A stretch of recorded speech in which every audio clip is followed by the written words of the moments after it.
Doctor Shirish Walsankar यांच्या आत्महत्येप्रकरणी आता नवीन अपडेट समोर आले. डॉक्टर वळसंकर यांना आत्महत्येस प्रवृत्त केल्याप्रकरणी एका महिलेविरोधात आता गुन्हा दाखल करण्यात आला. प्रशासकीय अधिकारी म्हणून काम करणाऱ्या मनीषा मुसळे माने याच्या विरोधात आता गुन्हा दाखल झालाय. आत्महत्येपूर्वी डॉक्टर वळसंकर यांनी सुसाईड नोट लिहिली. नोटमध्ये मनीषा मुसळे माने या महिलेमुळेच आत्महत्या करत असल्याचा उल्लेख आहे. आरोपी महिलेला पोलिसांनी ताब्यात घेतलं. हा संपूर्ण प्रकार काय हे पाहणं महत्त्वाचं आहे. मात्र महिलेविरोधात गुन्हा दाखल झाला. पोलिसांकडून या संदर्भातला तपास सुरू आहे. एक ख्यातनाम पश्चिम महाराष्ट्रातील डॉक्टर वळसंकर न्यूरोलॉजिस्ट म्हणून त्यांची ओळख. मात्र त्यांनी आत्महत्या केल्यानंतर वैद्यकीय क्षेत्रात मात्र खळबळ उडाली.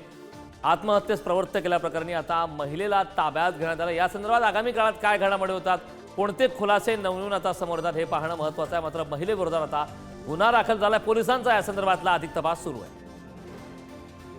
तर डॉक्टर वळसंकर यांनी डोक्यात गोळी झाडून आत्महत्या केली.